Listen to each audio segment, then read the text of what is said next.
The Godfather had just endured the longest 9 days of his life, each one dragging like a bad hangover. Ever since he'd parted ways with his goddaughter, time had turned into a slow-motion nightmare. He woke up way earlier than usual, heart pounding like he'd chugged 3 espressos. On the outside, he was all black suit and somber face for the memorial, but inside? He was burning up, replaying every second with her, her silky skin, that conspiratorial laugh, the way she looked at him like he was the only guy in the room.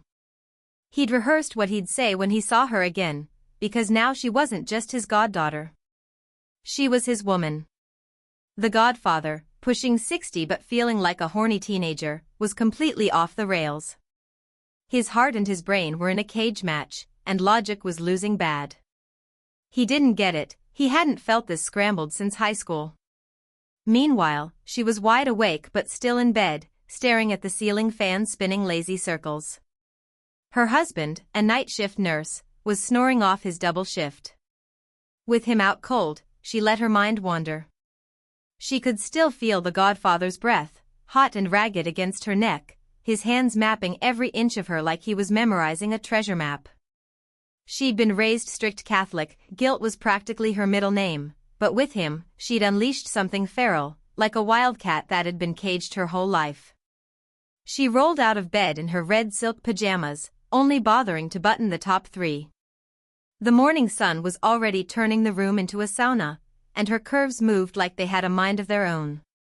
Then the front door clicked open, keys jangling loud enough to snap her out of her daydream. She figured her husband was home early. "Hey, I'm back," he called from the living room, kicking off his sneakers. She scrambled to fix her top and padded out to meet him. "You just waking up?" he asked, rubbing sleep from his eyes. "Yeah, insomnia's been kicking my ass." "Finally crashed at dawn," she said, half truth, half cover. "You know today's the 9th day for your godmother, right?" he said, grabbing a water bottle from the fridge. "How could I forget?" she replied, a thrill shooting through her like caffeine. "I'm gonna shower and head over." "You coming?" "Nah, I'm wiped." "Need to crash." "You go without me." Her face pulled a sad puppy look, but inside she was doing cartwheels, he wouldn't be there to cramp her style. "Cool, I'll whip you up some toast before I bounce," he said, already half asleep on the couch, remote in hand. 10 minutes later, he was out like a light. She didn't wake him. Instead, she hit the closet, picking her outfit like it was armor for battle, a simple black dress with long sleeves, low-heel pumps, a wide-brimmed hat, and a scarf to tie around her neck.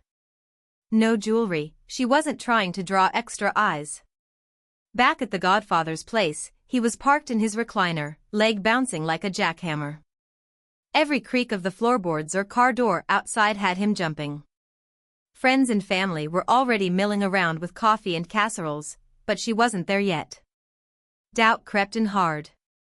Maybe he'd been a one-time thing. Maybe she'd woken up regretting it.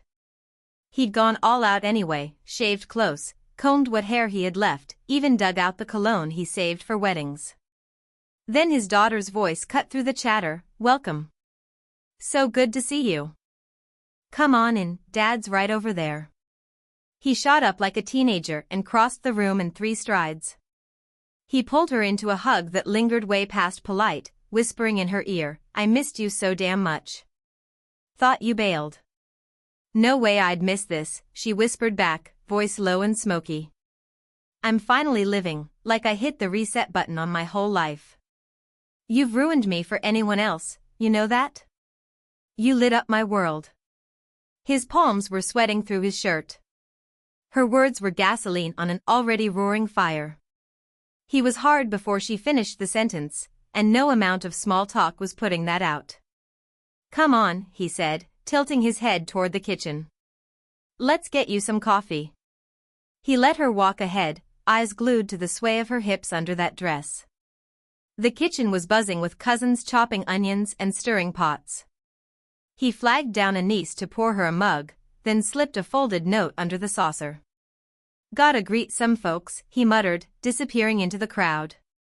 She waited till no one was looking, then unfolded the note, "My beautiful girl, meet me in our spot." It still smells like you. Doors unlocked. She bit her lip, a nervous laugh bubbling up. What the hell am I doing with my life? She downed the coffee, thanked everyone, and slipped down the hall. The bedroom door was cracked open. She pushed it slow, stepping into dim light and the scent of fresh roses on the pillows. The air was thick with his cologne. A low voice from the shadows, "Get over here, baby. I've been dying." He'd beaten her there, shirt half unbuttoned, eyes hungry. They didn't care if the whole house walked in. Clothes hit the floor in a frantic pile, kisses bruising, hands desperate. They moved like they were making up for every second of those 9 days, until they collapsed, breathless and tangled in the sheets. A voice in the hallway snapped them awake, his daughter, "Dad's vanished. I'm checking his room."